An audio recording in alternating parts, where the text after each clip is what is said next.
Hi there, this is David, and we have some new RPG news.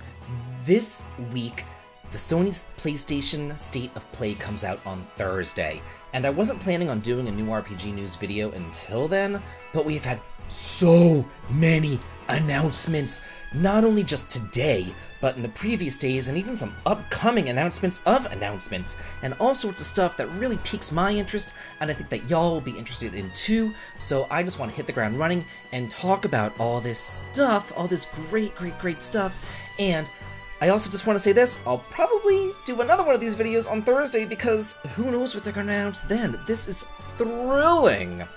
First up is this right here, which kind of came out of nowhere as far as I'm concerned.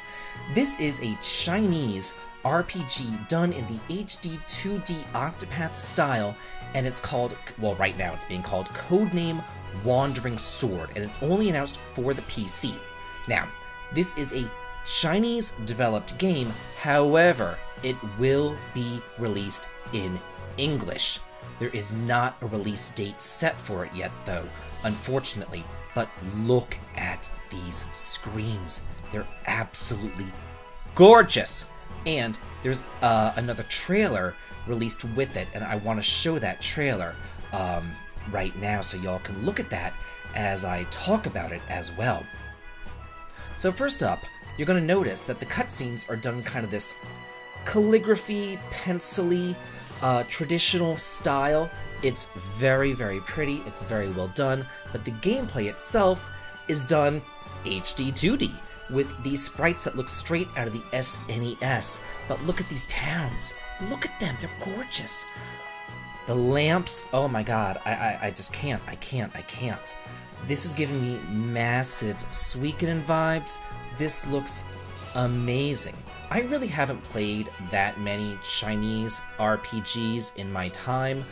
I know of one in particular, it's called The Legend of Sword and Fairy, which is available on the Steam as well, which apparently is very good, although the translation is questionable, to say the least. So if you're interested in looking at some more Chinese RPGs, you might want to look into that. I know that there was also, way back when, there was Barver Battle Saga, which I did play on the, I want to say it was the Genesis, the SaGa Genesis, that came out in China, but then it was released, or it was translated into English, and I played the translated version of that. But this looks great. Multiple endings, side quests, dynamic NPCs who change depending on what side quests you do, open world, you can choose the combat mode that you like.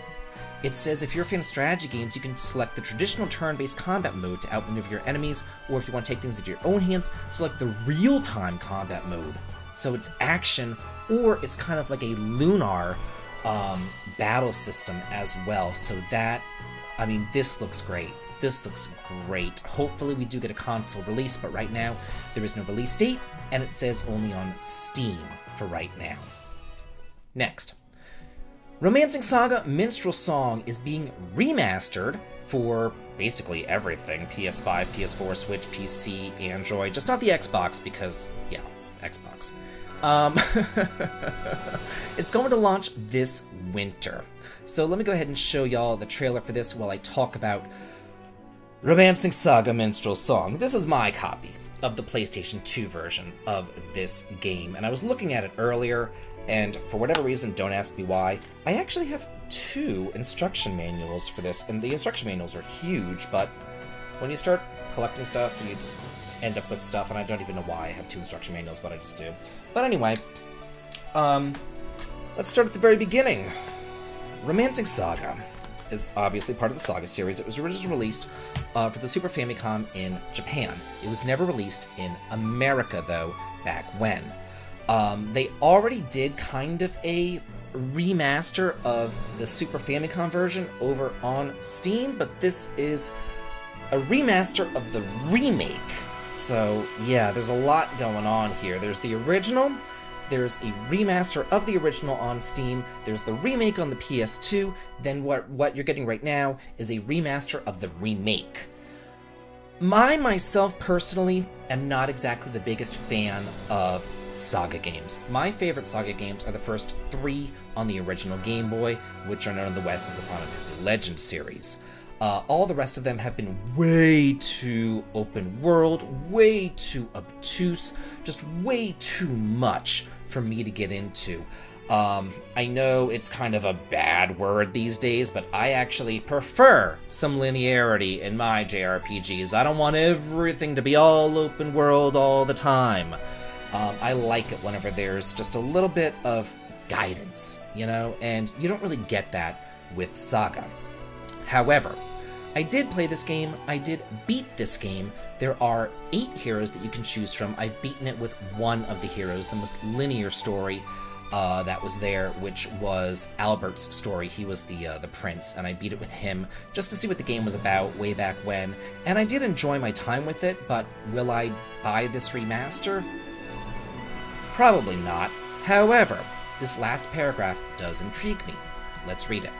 The game now features remastered high-definition graphics, new quality-of-life features that make it easier and more convenient to play. So you can even expect some new elements too.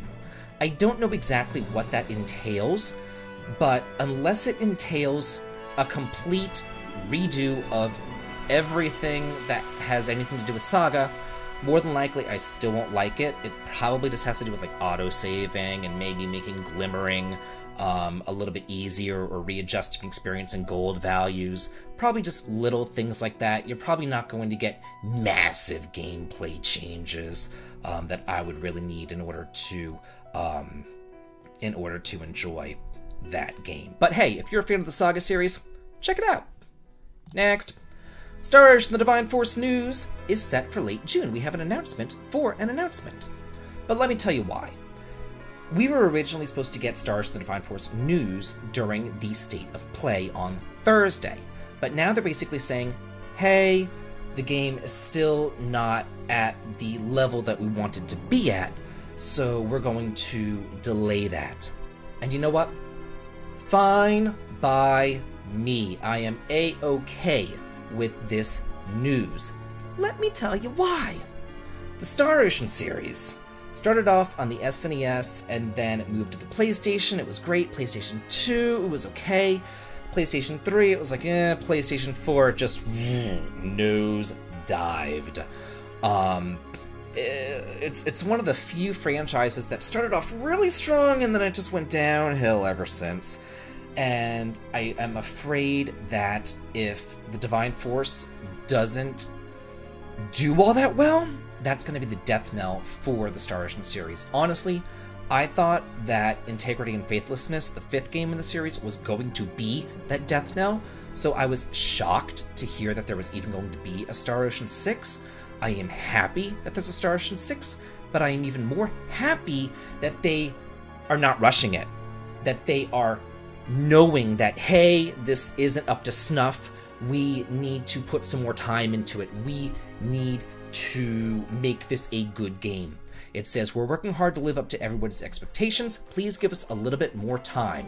You can have all the time in the world that you need to make this a good game. I am looking forward to it. I love the Star Ocean series. Say what you will about it, I still enjoy it, and I want it to be good. A rushed game is bad forever, but a delayed game is eventually good, as they say. It's going to be released next year, or I'm sorry, it's going to be released this year. I don't even know what year it is. Sometime this year, it says, for multiple systems. So very, very cool. Probably this holiday season, I would imagine.